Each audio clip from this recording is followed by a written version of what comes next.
his property in San Diego. I'm sure he has a lot of good practical experience that he can also share from that endeavor. Seth is a LEED accredited professional and a certified sustainable building advisor. He has also earned a Green MBA.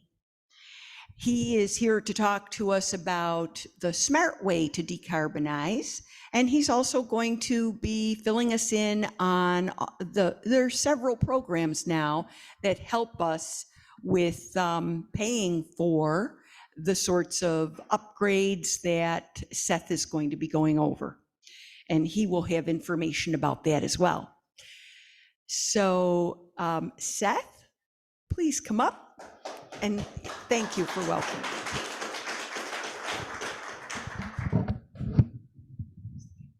All right, so shall I use this one? Yeah, okay, thank you. Okay, thank you, Barb. And thank you, Harold, as well. And thank you, Amelie, for making the introduction. All right, I'm eating the microphone. So I was told that our internet is slow here, so to not speak too quickly. So apologies for the delay on the hybrid side of things. I am very honored to be here. I was born in Fresno, spent a lot of time in the Sierra Nevadas, in Kings Canyon, Yosemite, etc. It's really part of my DNA. And the John Muir has always been a hero of mine. The Sierra Club, the mission of the Sierra Club has always been something that I hold dear. And so I'm very honored to speak here today. So thank you for having me. All right, so who am I? It's a long story, right? Everyone has their own long story. I'll summarize by saying I was very fortunate back in 2006 to fall into a career that really aligned with my my goals, my interests, all of who I am. So I feel very lucky because I think not a lot of people have that fortune, I guess, to have their career align with their values. So that was awesome. But I got into solar in 2006, and I didn't know anything about how it worked on the ground. I'd read Natural Capitalism by Amory Lovins, and I was getting into permaculture and natural building, and had volunteered on like Cobb and straw bale and all of that stuff. It was a lot of fun. But in terms of how solar is installed on roofs, or how it's sold, or how the utilities work, etc., I knew nothing. So I learned a lot over the last 17 years. And I'm always a learner, so I like learning about sustainability and all the systems and how they all fit together. So I became a lead AP. See if this works here. Okay. Is that? Okay, here we go. Yeah. So I became a lead AP, certified sustainable building advisor. And really that was just all kind of ways to learn how everything fit together.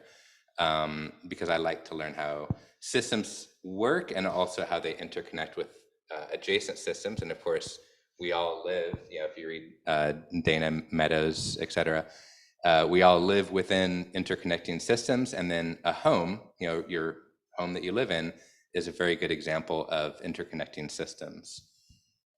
So I'm going to talk today, kind of go down the list so you guys can read. And I'm going to go gas to electric, because what we're talking about is decarbonizing your home.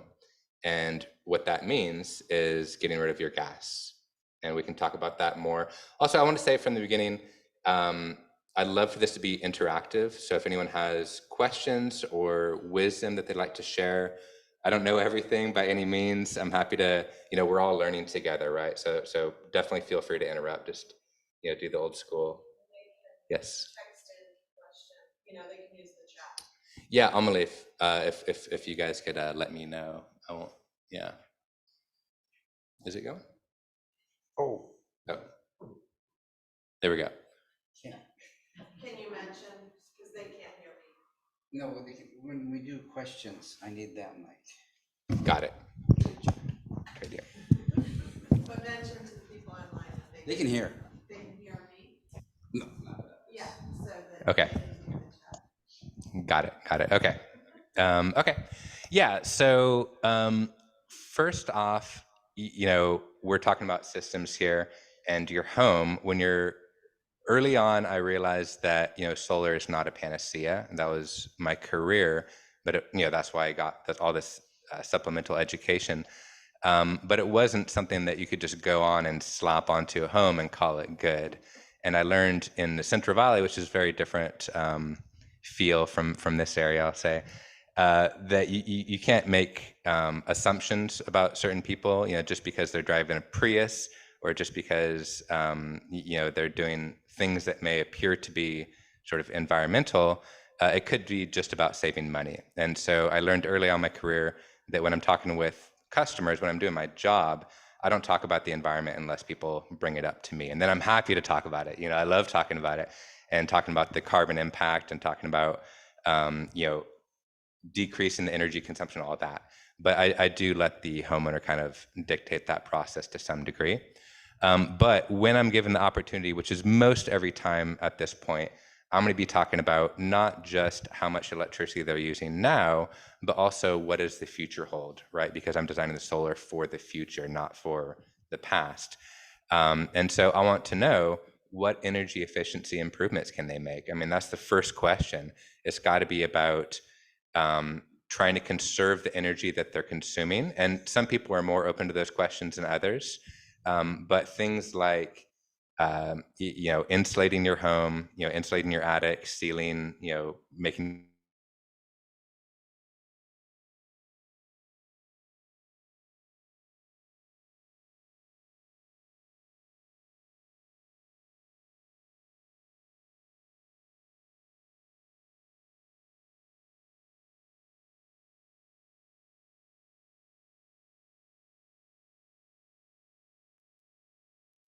Sound is gone. Can't hear the speaker at all. And when I could hear him, I couldn't understand him.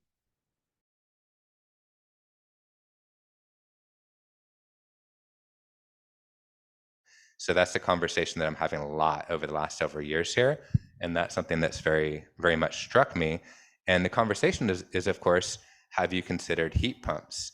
Because they might have a gas furnace. A lot of people have gas furnace with ducting, and now they're adding an air conditioner, and that's the perfect time to make the switch. So having those conversations, and directing them to someone who can guide them on their specific solution, their specific home, is something that I always talk about. And then the insulation, even small stuff, like a lot of times I'll see homeowners' energy usage profiles, and I'll ask questions like, oh, I noticed that your usage increases in December, January, February. Are you using those plug-in electric heaters? So that's a conversation that I have a lot. And people have no idea how much those can use. And sometimes plenty of homeowners I've spoken with, they're literally doubling their energy use because they're using 3 or 4 of those plug-in heaters. And so this is a very simple $25, electric meter. You plug it into the wall.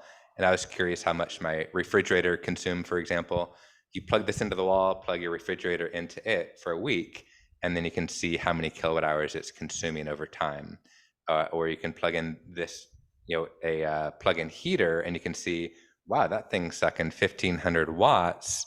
That's quite a bit of juice. And so even an Xbox can be a few hundred watts, passive, et cetera. So there's a lot of these things people are really surprised, just a simple meter like that. Yes. Wait.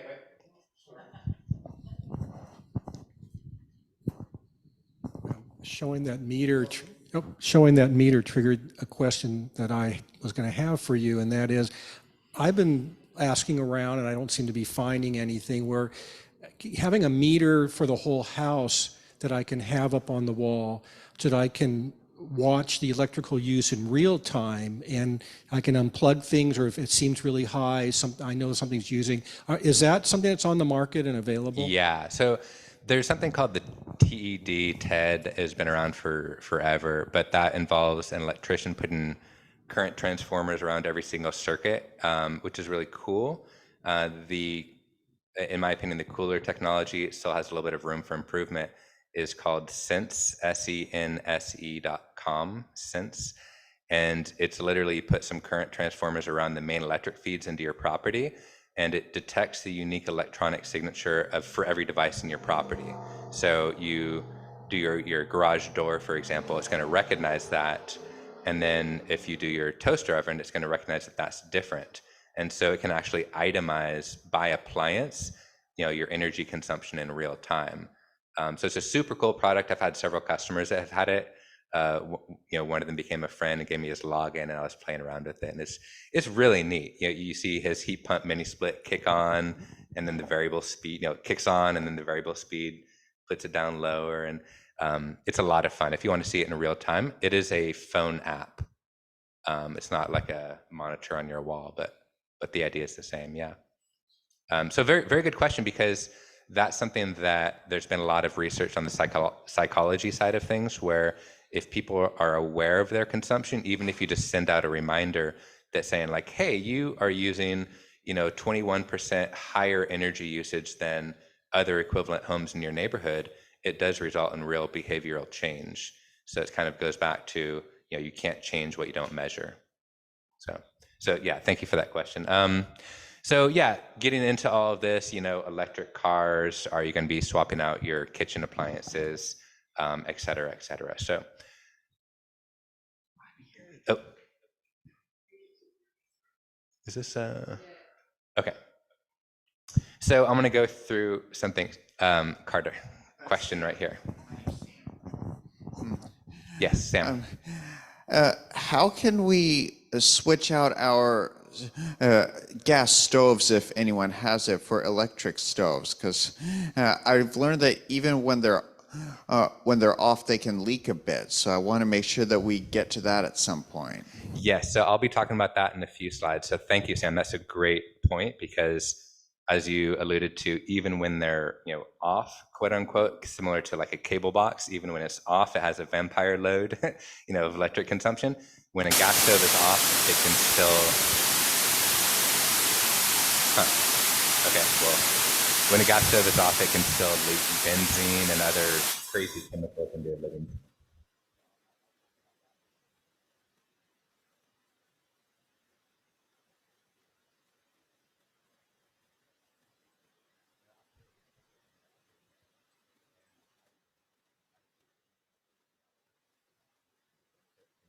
Decarbonizing, but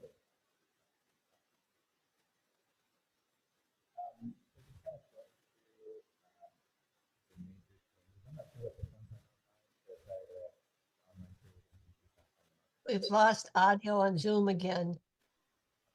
let me continue on here. So the first thing a lot of people think about is their HVAC system,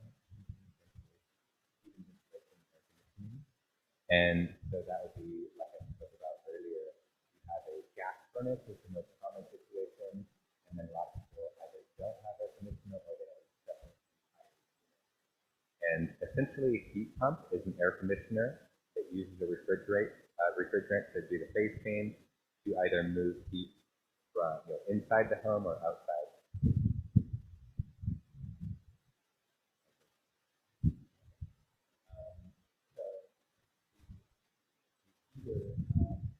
Of a heat pump HVAC system is essentially an air conditioner.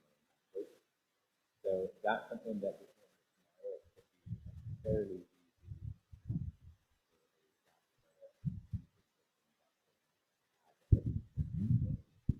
a ductless mini split. Mini split is what you see internationally a lot for many years. They're much more common now in America, especially for new construction. You see them a lot for ADUs and smaller buildings. And that would be where you have a condenser unit outside, and then you have a line set running the phase change material to different cassettes or heads that are located in individual rooms. So that would be a way to condition individual space, either heating or cooling, and avoid the duct system. So that could be an advantage for a lot of people. The nice thing as well is the mini split. Is this the... Okay. Okay, no worries. The mini split is the most efficient solution in terms of the HVAC systems. But there is also a window or wall unit, And it sounds like, an old window unit from back in the day. It takes up your whole, window. It looks really bad. It's kind of like has a low class, I think, feel to, or connection to it, or whatever. People associate it with kind of lower class, the window unit. But they've really come a long way, and there's better and better ones coming out all the time, and there's better aesthetics. Some that saddle the windowsill and provide a lower surface. They don't take up the actual space in the window, so you still allow the functionality of the window. And there's just some really cool ones, but I'm not really interested in window air conditioners. I'm interested in the window heat pumps that allow for both sets of functionality, all year long. And it's really a good solution in a lot of situations. And honestly, I'm looking at it for my house. I have a 1965 Claremont home that had 2 wall furnaces, and that's it. No ducting, no air conditioner. And at the moment, we have nothing in our home. So we're looking at different alternatives, but the mini splits aren't the best solution in some ways.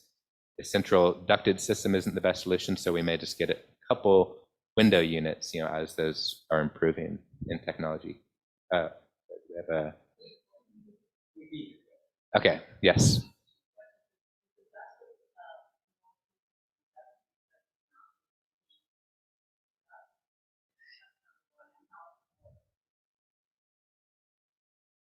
Yeah, so the question is the ductless more efficient because you're not sending it through the ductwork and heating and cooling the ducts? And then how much more? So the answer is yes, it is more efficient. That is part of the equation. There's more on the technical side. I'm not sure. I can dive into that. Barb? I'm familiar with them. So a typical, you can't buy an air conditioner that's less than 15 SEER. It's the nomenclature. So ductless mini splits, you can get 22 SEER easily. But the condenser that's in most ducted systems, 16, 17 SEER, that would be considered an efficient ducted. You can go higher, but the mini splits you can get very efficient, much more efficient for less money. Yeah, thank you, Barb. Yeah, and there's better zoning with the mini splits as well, in the sense that you can control exactly which space you want conditioned rather than this half of the house. You can just do this room. And I know that they've come out with a new SEER rating. So I don't know. I mean, to answer your question, I'm not sure exactly how to quantify the difference between like a 17 SEER and a 22 SEER in terms of percentages, like how much more. But it is a pretty significant difference. That being said, if you already had an existing duct system, it may make more sense to just keep it and go with that solution. So yeah, and there's a new SEER rating I'm not too familiar with. I think it just started this month, I believe. Okay, and then there is the heat pump hot water. I'm going to focus on this because I feel that this is really the first step that a lot of people can make that's perhaps the most important in our climate zone in particular. Because HVAC, in a lot of climate zones, that's going to be the majority of your energy consumption. Yeah, I'm from Fresno, like I said, and you see people's summertime usage triple or quadruple in July versus March. And it's very, very substantial because you can't live without air conditioning. I mean, it's like 112 degrees and all that. So here is very different. And like I said, I don't have air conditioner in my current place. And so our energy usage doesn't increase in the summer. So it's more about the heat pump hot water heater capabilities, or the ability to decarbonize your energy with the heat pump hot water. And so how that works, essentially, this is a question I get asked all the time. They're like, oh yeah, I want to do that. I'm going to get a on demand. And I just want to clarify that that is not heat pump. So theoretically, on demand can be electric, although I've never seen it in the real world. But when I've done the research, like 120 amps for a residential on-demand electric system. So heat pump is going to be a solution like an air conditioner. Essentially, you have a condenser unit on the top of the water tank. It's all generally a single unit, although sometimes they do have the condenser unit separate. And it operates to extract the heat from the air, the ambient air, concentrate it through the phase change, and transfer that to the water. So with heat pump, and I'll go into this in a few minutes, there's certain things that you need in order to make this work. It's not appropriate for every situation. With new construction, it's easier to integrate this. With retrofit, sometimes there can be obstacles. So I'll talk about that in just a moment. And then just other appliances. So Sam, you talked about cooking. And so I think a lot of people, or the natural gas industry has been very successful, this whole cooking on gas thing with their campaign. And the idea is that you get one appliance. People say, oh yeah, I like electrifying, but I really want to cook on gas. And the reality is that a lot of chefs that are experiencing induction, for example, realize it's the superior experience in a lot of ways.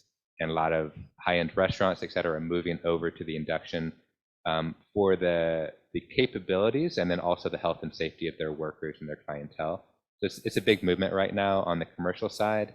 I think there's a lot more awareness now as well, but there can also be big obstacles to electrifying your kitchen. So I'll talk about that as well. So that's the oven and the cooktop and then the clothes dryer. And the clothes dryer electrifying means essentially you're getting an electric resistance dryer. There are heat pump dryers. There has been for a number of years. They're not really ubiquitous in the marketplace yet in the same way that heat pump HVAC systems and heat pump hot water have become or are becoming. But heat pump clothes dryers are coming up as well.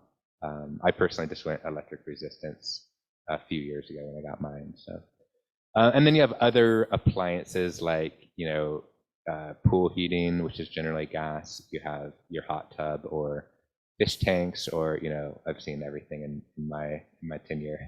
People electrify a lot of things, and it's very very interesting what people use their electricity for. So, and then the last thing, gas to electric. It's a different type of gas, but it's still a fossil fuel. Getting rid of that pump is exceptionally valuable if we're going to be transitioning away from a carbon-intensive industry. If your personal carbon footprint is going to be, decreasing, then getting rid of that gas automobile is going to be important. And as you electrify your home, that can be integrated with your home system to really make sense altogether. And I'll talk about that a little bit more. But that's something that is a big one. It's a really, really big one. So I'll say I work with a lot of homeowners that are very environmentally focused, that have that conservation ethic that I was really raised with.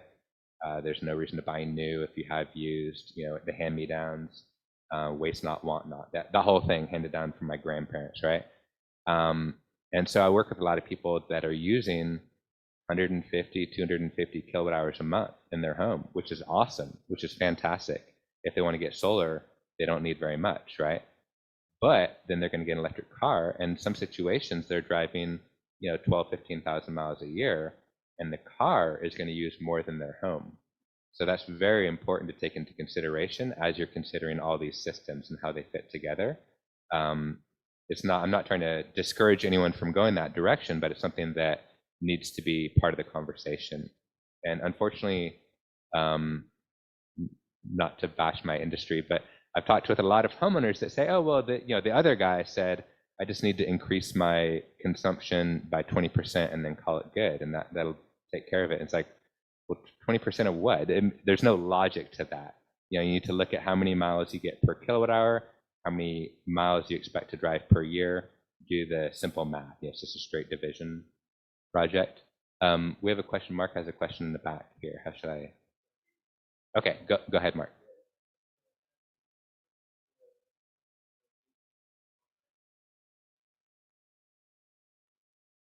Yeah, thank you, Mark. Yeah, I'm going to talk about that at the very end. So Mark is asking about using the car battery for non-car purposes, right?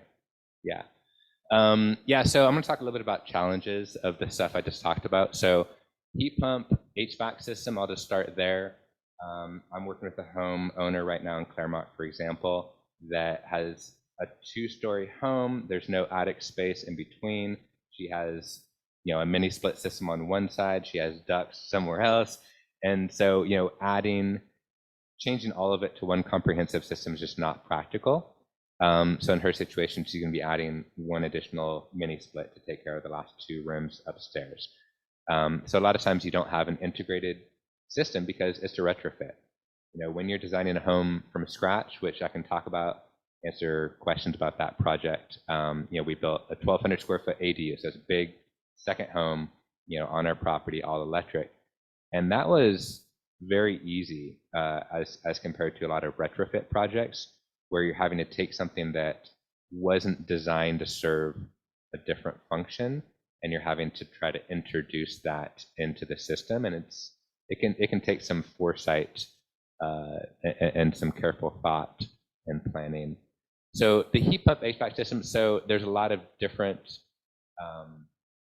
thoughts on that, but you know, for example, in this area we have these mid-century modern homes with fairly flat or all the way flat roofs, and a ducted system might just not make sense. A lot of mini splits only have 4 heads, you know, possible to connect to the condenser unit.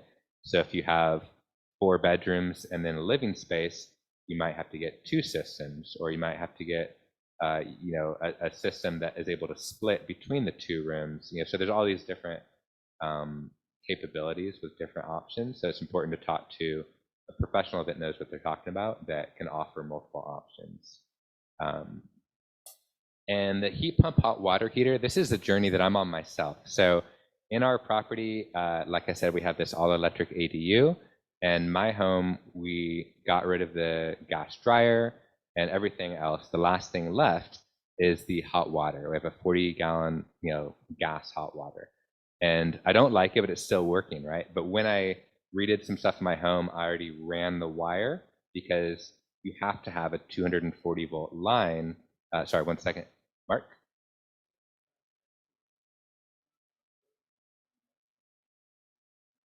Yes, yes. Yeah, so yes. So Rheem is one brand, has 120 volt. It came out this past year, and now A.O. Smith also has 120 volt version, which is awesome. Has some limited capabilities.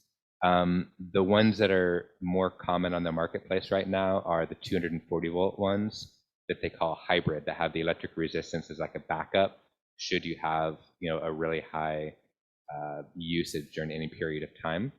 But there's a number of reasons why the 120 volt can make more sense. So I think that's a very, very important entry to the marketplace. Most of the ones that you're going to get, though, and if you have the capability, most people would choose to get the 240 volt. And you know, either way, though, you need a dedicated circuit to that location, and sometimes there's not, right? So in my garage, for example, it's very easy to run a 240 volt line with an automatic disconnect switch, which is required by code now. But in some situations, it's just not practical. So that's one consideration for the heat pump hot water. And Amelie?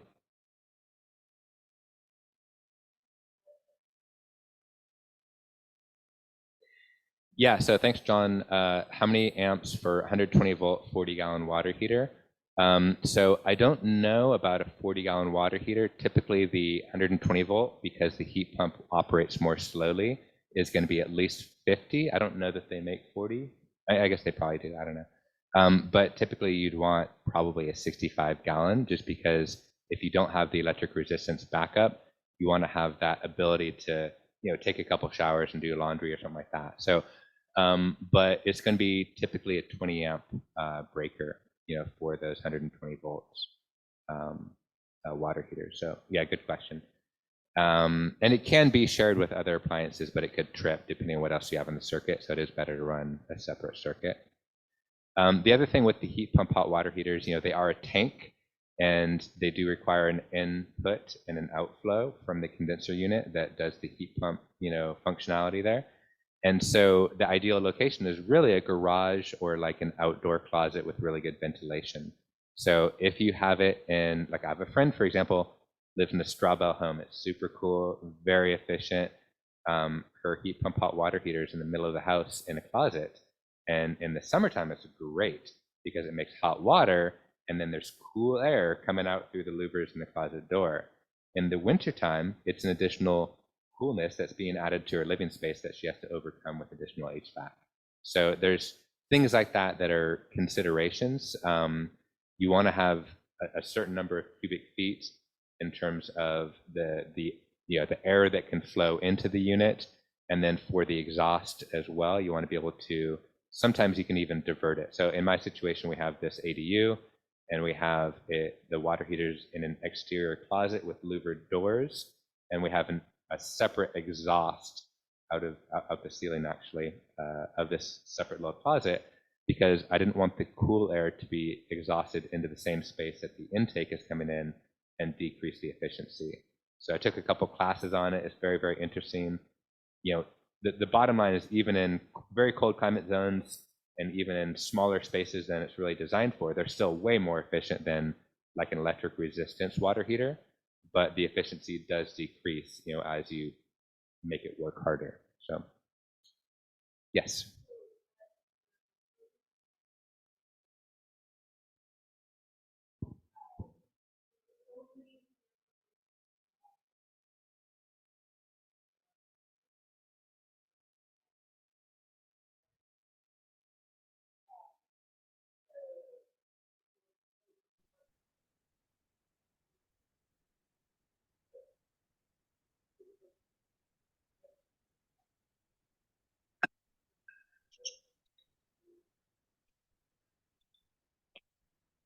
Got it. So yeah, Sally's asking if it's expensive compared to a regular water heater, and if you have multiple on the property and you're just serving a small area, does it really make financial sense? And so it's not going to be as quick of a payback as some other energy efficient projects or electrification projects under normal conditions. But right now, there's quite a large rebate available. So, for like I got a quote, I'm in the process of shopping right now. Hard to find. A lot of plumbers are kind of, tradesmen in general, they kind of stick with what they know. So I'm trying to find someone who's on the approved rebate list, who wants to do the work, who can answer all my questions. And I unfortunately have a million questions. I'm always like asking all the details. But for a 65-gallon tank that I'm looking at, the rebate was $3,800.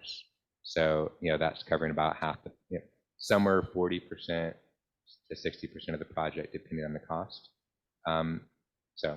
So yes, it's going to end up being probably slightly more than like just replacing it with gas. And you have to look at the consumption. Maybe it's, you're consuming very little gas for those 2 bathrooms, so maybe it doesn't make sense. If you have to running the electric line is really difficult or something like that. But in the long term, I think it could be a very good investment. I was going to say this a little bit later, but last winter, I think really woke up a lot of people to how beholden we are to geopolitics and our gas prices and our natural gas prices. And even though as a country we are a net exporter of natural gas, the prices in other parts of the world still affect our prices. And when our prices are tripling in the winter, it makes you realize how vulnerable you are, to these events that you have no control over. So, in addition to the carbon benefit, right? So the heat pump hot water heater is something that you want to plan for, right? Because your hot water heater dies on Friday, you want a new one by Monday. You don't want to be waiting 3 weeks for the electrician, et cetera. So it's a good idea to plan ahead, get that ready to go, have everything ready, so that when you're in a crunch and you need to make that decision, you're able to make that, or even be proactive. I'm in the position where if I needed to make a decision quickly, my electrical is there, so it'd be very easy for me to pull the trigger. I'm still shopping, but yeah. So other appliances, I was speaking with my brother earlier, and he didn't like his gas cooktop because it was hard to clean, and so he got the glass top electric resistance one, a while back. And this is a while back, and it cost him over $2,000 to run the electric line there because of the location of his main electric panel.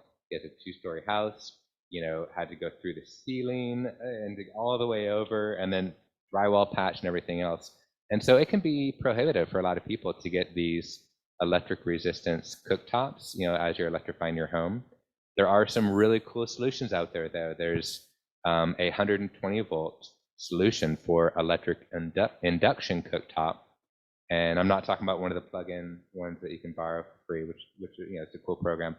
But I'm talking about a real cooktop, but it has a battery to supplement, right? So it's an actual several kilowatt hours of battery capacity that will supplement it when you need it and then recharge when you don't.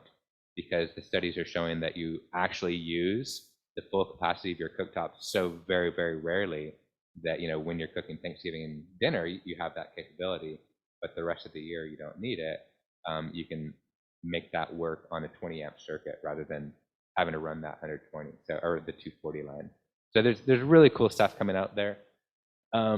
Because this is kind of the last thing I'll say here, the electric panel upgrade.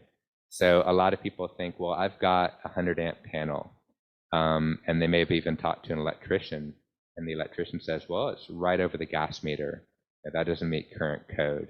You want to upgrade that? You got to trench all the way back to the nearest transformer, and that's 2 houses away, or that's across the street, and you've got to get a Class A license to dig up the street or go across the site. It can be tens of thousands of dollars, So you're talking about, electrifying. People think you need a 200 amp service. People think, I'm going to have my cooking, my water heater, my EV charger, all these things. There's no way that I can do it on my old existing service.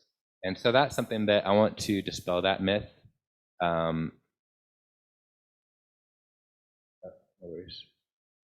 Okay, yeah, so electrifying without upgrading your main electric panel. So there are a lot of solutions. There's a lot of very creative people.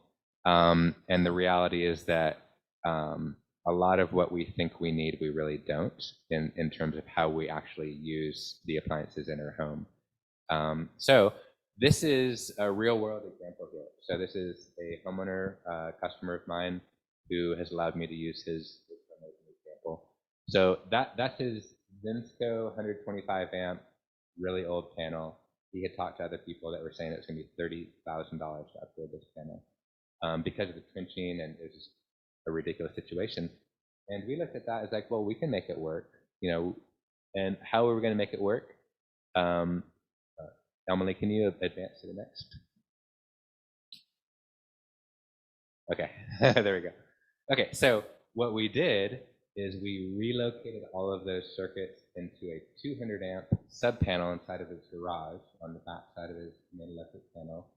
Essentially abandon that panel, use it as a pass-through, and have a single 125 amp breaker feeding this 200 amp panel, and then you can do as much solar as you want. You can add new circuits and do all this other stuff. The load calcs still need to work out because he has a 125 amp service. And I'm going to talk more about how to make that work.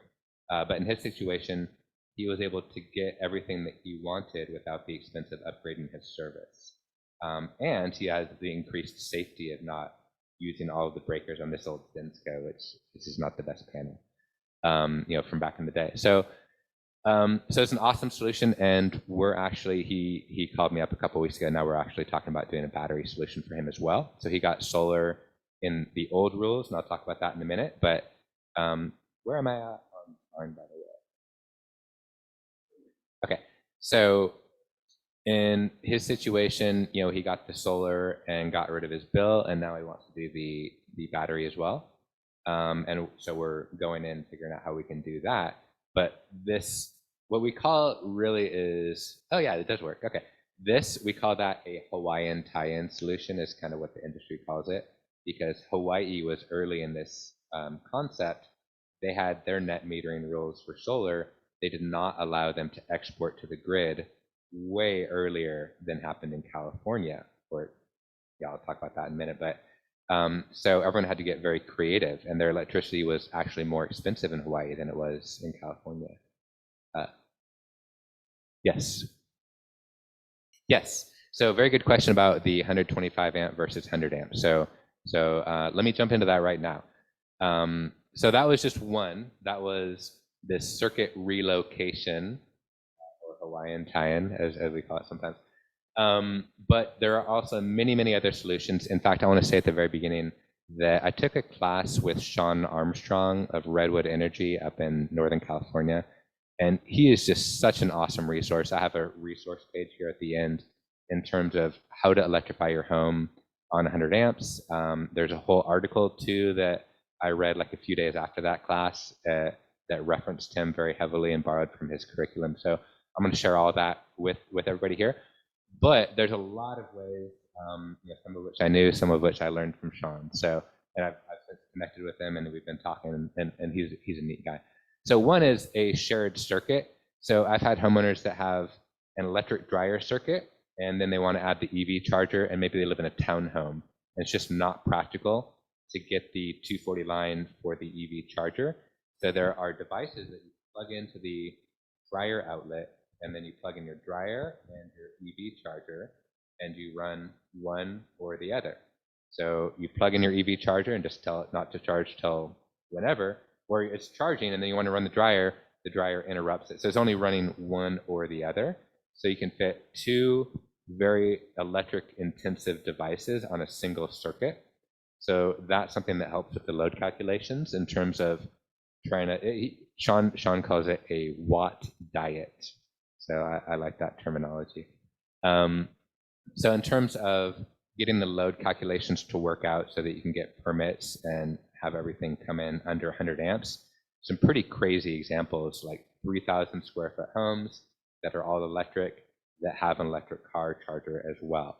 And so these are some of the other ones. Mark had mentioned the 120 volt heat pump hot water. So those are one solution. The 120 volt induction cooktop I mentioned a minute ago. The closed dryer that's a heat pump is a smaller breaker. Or you have these combo washer dryers, which are more common in Europe, but they're, I know a number of people that have them here as well. And it's a very good way for those to share a circuit. So you're reducing the load calcs, getting more to fit on a 100 amp service. And you could have like a 25 amp car charger, for example.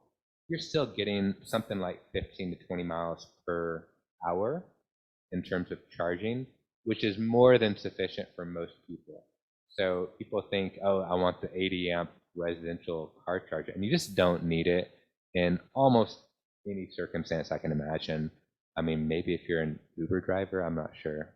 It's hard to imagine. I mean, I talked to a lot of people, like myself included. I had an EV for almost a decade. I think we charged it outside of the home, maybe twice, maybe the whole time we had it. And most of the time we charged it just literally plugging it into the wall, the 110 volts. So it's very low, slow charging, but like it wasn't a big deal. It'd be charged up by the next day and we call it good. But you can do, 25, 30, 40, 50 amps car charger. You can do this circuit relocation, which is what we talked about here. You can also do these smart load control centers. Span is the company that I've been following for a long time. Just saw them at a trade show last week. They're cool in the sense that you can have a lot of circuits, but it controls how much can be coming out at any one time. So that's a way that you can make backup battery systems work with these, smart panels, smart home electric. So they look like a main electric panel, but they're smart. So you have load control for each circuit individually, and it allows you a lot of additional capabilities that you don't have with the old school. So those are some ideas for how to electrify on a very small main electric panel that are proven, tried and true all over California. People are doing it. So don't feel that you need a 400 amp or you just don't. I have, by the way, I have a 200 amp main electric service from SDG&E right here in Claremont. I've got two just about fully electric homes and an EV, and it's way more than enough.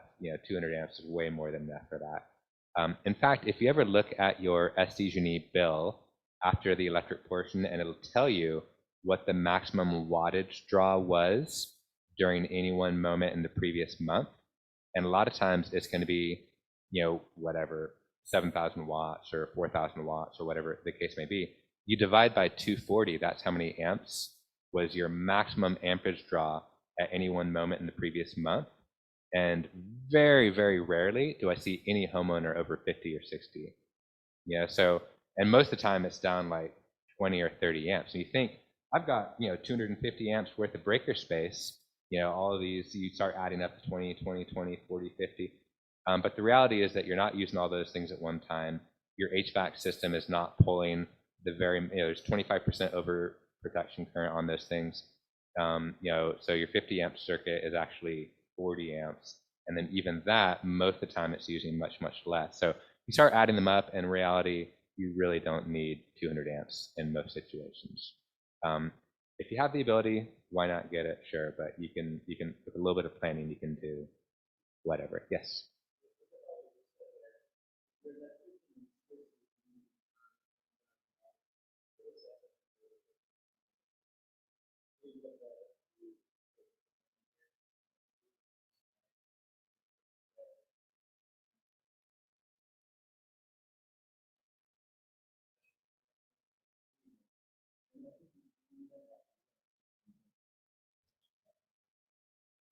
Yeah, thank you. Thank you. So, sorry, we don't have 2 microphones right now. What was your name?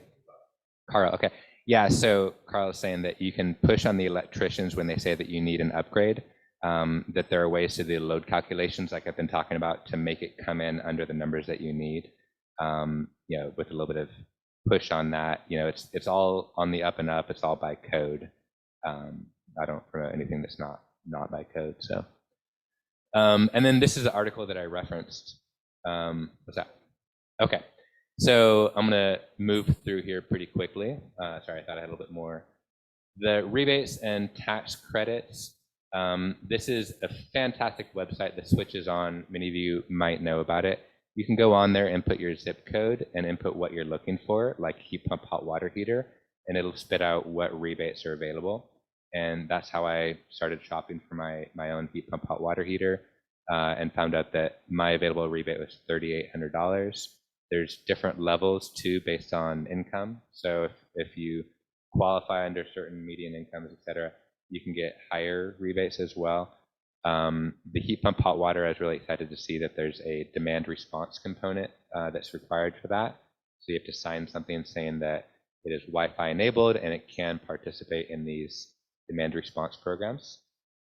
There's tax credits available for the heat pumps as well that are up to $2,000. It's 30% up to $2,000. So after the cost of the rebate comes off, you do the 30%. I'm not a tax advisor, consult your tax professional. But you calculate the 30%, you can take up to $2,000 per year, per tax year. So right now, the rebate, unfortunately, for HVAC systems is only $1,000. And I don't know if that's going to be changing, but in any case, if you were to do the heat pump hot water heater now, and then in 2025 you do the air conditioner heat pump system, right? Then you can get the tax credit in multiple years. So, and then solar rebates. So I got this question from one of my customers recently. They're like, "Oh yeah, I saw this thing. If you input your zip code, we can get free solar." And I'm like, "No, that's marketing. That's not a real thing." So it's not. There is no free solar. And there are no solar rebates. There's no special program that just came out in California. All of that is just marketing. So you want to look at what's really the case with solar. There is a solar tax credit. It's 30% of the cost of the solar, and it's a one-time thing that can roll forward if you can't use it all in a single year. That 30%, there's no urgency with it. It ends in 9 years. So it's 30%. It's set. That was part of the IRA, the Inflation Reduction Act that passed. So that's in place. This is a great website I've used for many, many, many years, the dsireusa.org, and I'll have this on my resource page as well. But I just want to point that out and then why electrify? So as kind of saying, the indoor air quality is really big, the cost savings, reducing costs, and essentially protecting yourself against rate increases, against fluctuating natural gas prices, etc. So a lot of people find that electrifying, especially with rebates and tax credits, you can save money pretty quickly. You can recoup your investment pretty quickly. And then also, it's really transitioning to a sustainable model. And that's something here. Electrifying is really our only path to decarbonize. So consuming fossil fuels, by definition, you're not decarbonizing. So yes, there's problems with the system as it exists right now. Yes, the electric grid is not fully decarbonized right now, but the only way to get there is to do everything at once. So we're electrifying at the same time that we're decarbonizing. And so I've got more, and this is my boy and I in the Sierra Nevadas. So yeah, so I've got more that I could speak about, or I can open it up. What's the timeline here?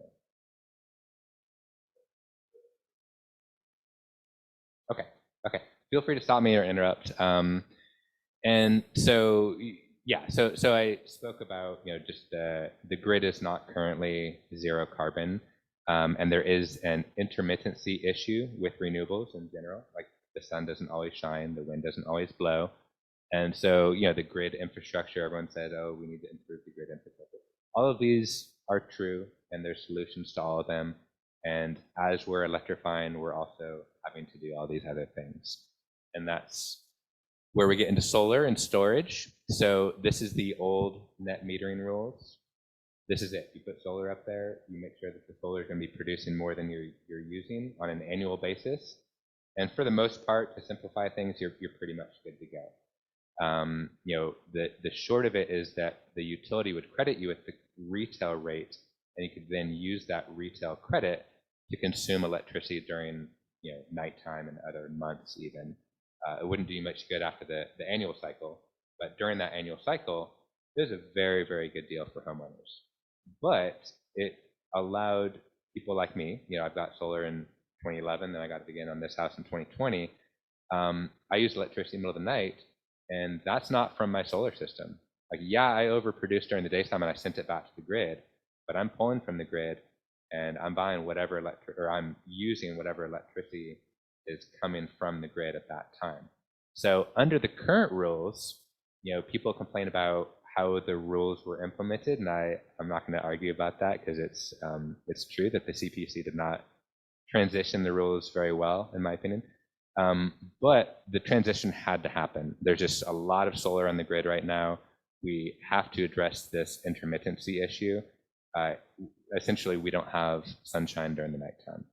So under the current rules, net metering 3, as we call them, the current solar rules, how they're governed in California, you really need to have batteries as part of the solution for economics. If you do solar without batteries, the economics just don't pencil out. So the batteries also have the benefit of helping you decarbonize your energy, because this is actually a home that we just turned on last week. We installed it last week, got the inspection last week, and got it turned on as well. So SDG is really on it right now, or their net metering department is really on it. So we installed the batteries as part of the deal, and they don't have very high usage, but they got more than they needed, in the near term. They're storing the batteries and then they're consuming it.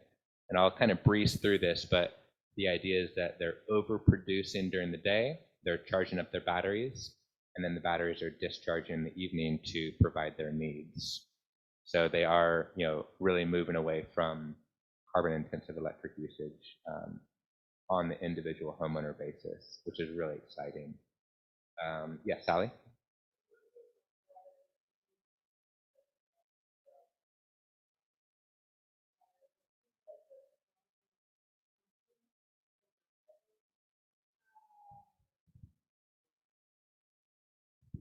You have solar, right? And you're under the old rules? Yeah.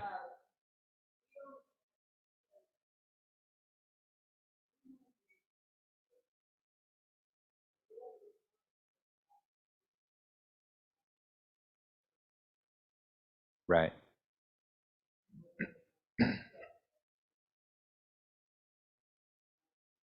Oh, wow. Okay.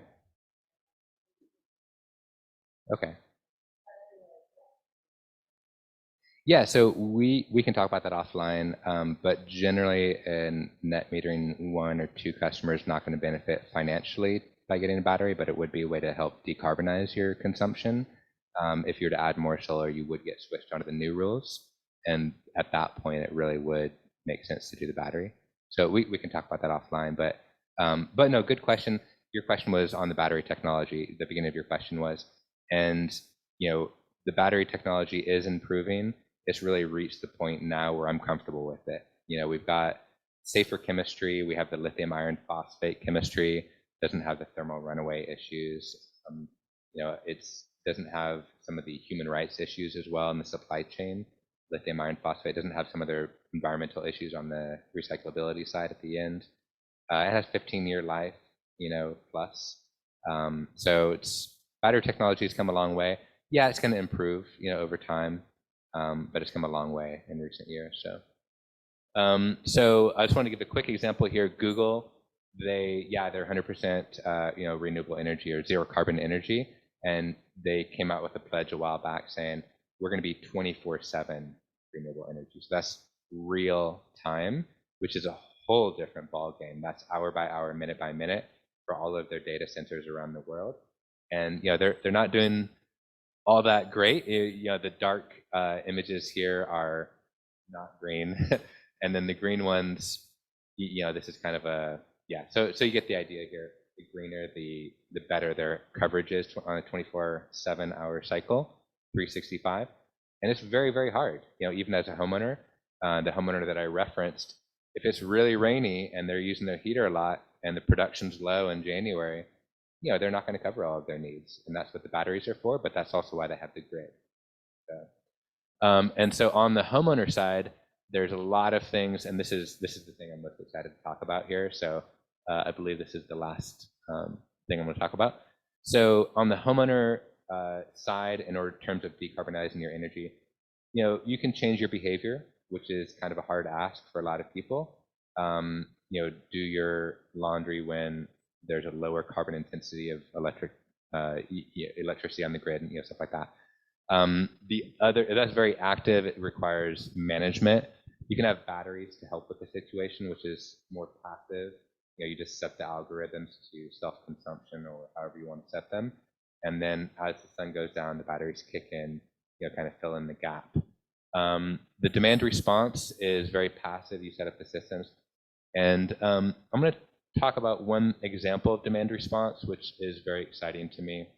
So this is a electric car charger that integrates with your solar and your battery system. So there's current transformers that measure consumption, that measure the solar production, etc. And you have the EV charger, regular circuit coming out of your main electric panel, but it connects, online to all this others. And you can tell it, don't charge unless I have extra solar production. So you plug it in at, whenever you get home from work or whatever, 6 p.m., right? And you're going to be home the next day, so it won't charge maybe 8 and 9 in the morning. Your solar's waking up is doing, but then you're running the coffee making, your fridge cycles on. So the charger won't kick on maybe till 9 or 10. Then it's going to be at the lowest level, and as your bell curve of solar production kicks in, the EV charger is going to step up, and there's 5 different levels, and you can only charge, or you can set it to only charge from the sun, which is super exciting. Then you have an EV charger that you're literally not pulling from the grid. And I recognize not everyone has the flexibility in their life to make that happen. But when you do, it's just such an exciting feeling, because a car battery is like 77 kilowatt hours, for example, 80, 150, somewhere in that range. Whereas a home battery typically is not. Like a Tesla Powerwall is 13.5 kilowatt hours. So you're not really charging your car up with your home battery very often, or at least you're not going to get a full charge from that. So being able to charge it directly from your solar is a very exciting way to decarbonize. And it also helps quite a bit on the financial side, the billing side, because you're not pulling electricity from the grid. So very exciting. That's an example of demand response. You can set up other things to operate automatically, like your heat pump hot water heater. You allow the utility to control it within certain parameters, and they can say, well, we're going to turn it off during this 30-minute or 1-hour time frame, and you have a tank of hot water. It's kind of, in a sense, it's like an energy storage system. And so you're allowing the grid to become more renewable, higher penetration of renewable energy in the grid, because you're allowing a flexible demand. So if you're participating in that, you may not be helping your personal carbon consumption, but you're helping the grid as a whole, and the utility compensates. You get some financial benefit for that. So there's a lot of pilot programs in PG&E right now. There's some in SCG&E. So within this next year, there's going to be more and more of those where you can benefit from your appliances, but then also the virtual power plant idea, where let's say you have a battery that you're not fully utilizing all the time. You can allow the utility to utilize some of that capacity during certain events, and they'll credit you, they'll compensate you for that capacity in the market.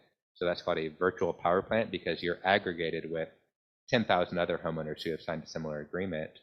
And in PG&E territory, some of these programs are giving $2 a kilowatt hour, which is incredible. I mean, our retail rates are 50, 60, 70 cents per kilowatt hour.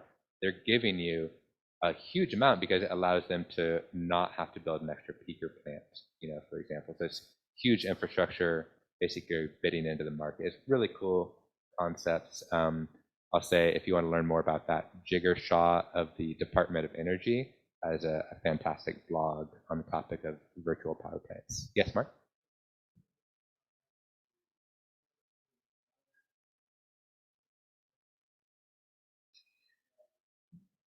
So the car charger has to have that functionality, and I give the example of the Enphase one that integrates with the Enphase solar battery system, but there's other car chargers that do that as well. Yeah, you just have to feed the data into the system. Yeah, and so I'll end it here. If anyone has any questions, I'd love to open it up. Amelie, were there more online that I missed? Okay. So this is just something that I kind of live by. My dad was a big Carl Jung fan, so. And then here's some articles and whatnot. So, so yeah, I'd love to open it up though. If anyone else has resources that they would like to share, happy to email this out as well. Feel free to take a photo. Go ahead. Yeah.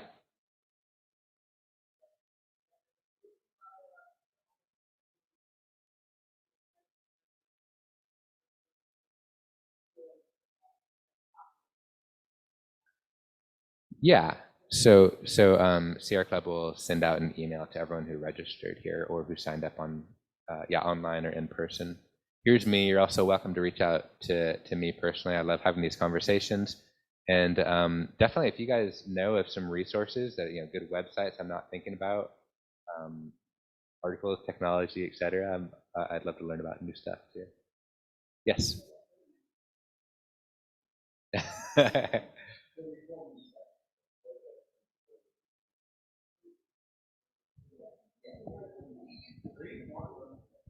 Okay.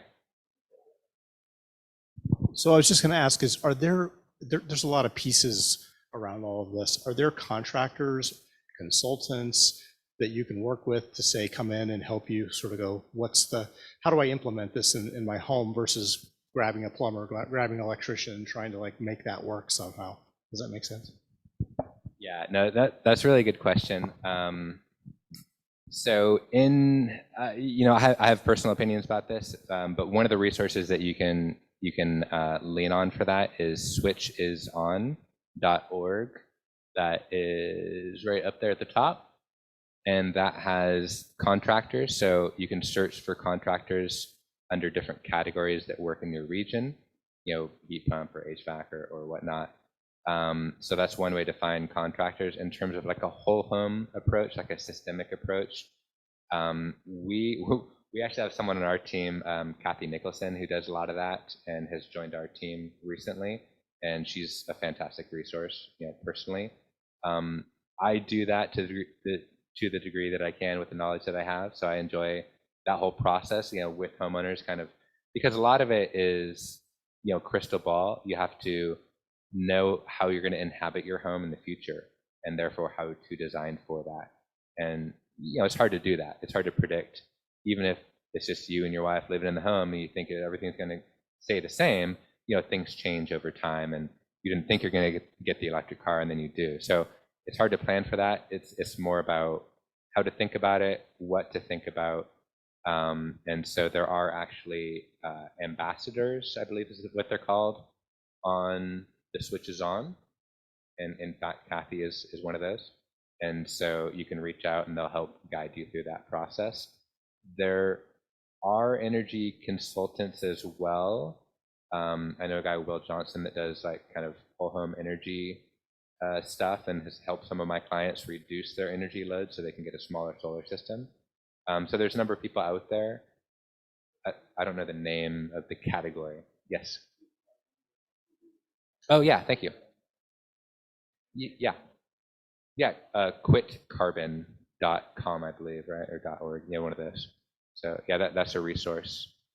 So yeah. Yes, Barb.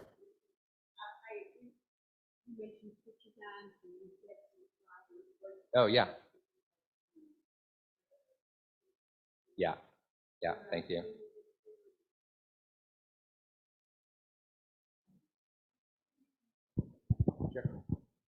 So I used to do this up in Oregon where, yes, the answer would have been really fast and easy. Yes, we do it. And we go through the whole thing. And that's where I used to work in. Our company would go to a house, do the blower door, do everything. First thing you got to remember, insulate, air seal, windows. Reduce your load as much as possible. Get rid of natural gas as fast as you can afford. One, if you have it inside your house, indoor air quality will even be worse, especially as you tighten up the house. And two, it's 6 to 80 times worse than carbon dioxide in the atmosphere. So I know cost effectiveness is a major issue, but if you can afford it, do it. And this is somebody who has a gas stove, gas fireplace, and a gas water heater right now, and a dryer. So yes, I have everything gas because I bought it that way. And when I was building new homes in Oregon, the gas company would come up and say, if you do 3 appliances, we'll run the gas to your house for free. And so it's hard to convert. Heat pump is super efficient. If you have a ducted system, there are multiple kinds of systems now that will plug into it. I highly recommend you go heat pump too. So your air conditioning and heating. Oh yeah. But yeah, insulate windows. I already did that, and that made a big difference. If you got a lot of can lights, pot lights in your attic, going into your attic, I can guarantee most of those are leaking a lot of air. So you're just sending your heating and air conditioning right into your attic through those. So they need to be boxed and insulated. But those are some really big things to do. And then by reducing your load, everything else is easier. And I know, like, everybody knows Niels, and he has solar, his house, and he bought a nice electric dryer, and he goes, well, should I have gotten a heat pump? I says, well, what's your bill? He goes, well, I don't pay anything. I said, then you're fine. So if your solar overrides an electric appliance efficiencies, don't worry about it. But yeah, thank you, Carter. Yeah, Carter's one of the few certified sustainable building advisors that I know. That fellow is pretty cool. So he has a lot of experience doing exactly, the answer to your question up in Oregon. So yeah, that's awesome. And I kind of breezed through these last things here, but one thing I wanted to circle back on is my son, right? So I have a 3-year-old at home. And when we're talking about building the ADU, that whole project kind of got accelerated because my wife's parents moved into it, and it happened quicker because maybe. We're talking about how to design it, and there was no way I'm running a gas line into a home that's going to be highly efficient, that's going to have a very tight building envelope. We're building 2x6, heavy insulation, dual pane window, all of that. And then I'm going to combust gas in that space and have my boy go over there and watch Disney Plus with the grandparents? No way. There's no way. And in fact, as soon as my wife got pregnant, I just unhooked. I turned off the gas to both of our wall furnaces inside. My wife has a 12-year career in pediatric medicine in Central Valley, which asthma rates, like everyone has asthma in the Central Valley because the air quality is so bad. The air quality in the house is worse than it is outside by far. So just to have that gas combustion, the fossil fuels, no matter what sort of air exhaust you have over your cooktop, you're still breathing that in for days. So anyways, that's something to me. The indoor air quality was just a no-brainer, ignoring the whole environmental side of it. like there's just no way I want fossil fuels burning in my living space. So that was a very personal thing for me. So yeah, and yeah, he kind of reinvigorated my motivation for my career choice. So yeah. Yeah, so, and I kind of breezed through the last things, which this stuff is like really exciting to me, so I can talk for hours about it. It's not directly related to what I do, some of it, but I don't know, have you guys heard of virtual power plants? Okay, Carl, yeah?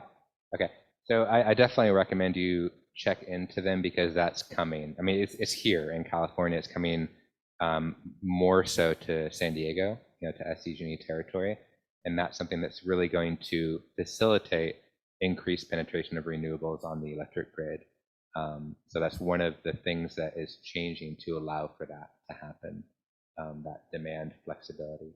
Been around forever, but it's really being codified right now and monetized and implemented on big scale. So yeah. Well, so shall I end it there? Any other questions? Thoughts? No? Okay. Well, hey, thank you so much for having me. Yeah, thank you.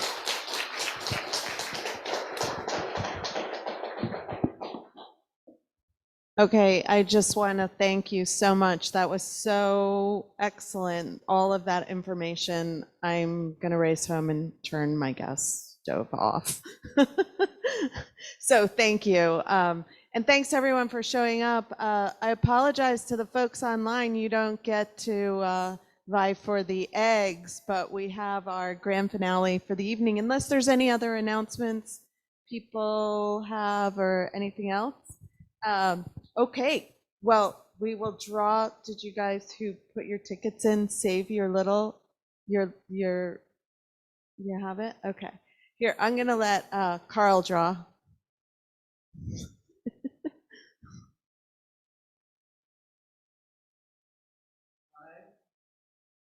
Five, 2, 9, 6, 827. Yay! You get the eggs. All right, and sorry, folks online, that we had a little glitch in the beginning with the sound. I think we got it worked out within the first 5 or 10 minutes or so, but I apologize for that, and we will follow up with the presentation, so you'll have access to all of it. So again, sorry about that. It's a work in progress trying to figure out how to do these things hybrid. All right, there you go. All right, thanks everyone.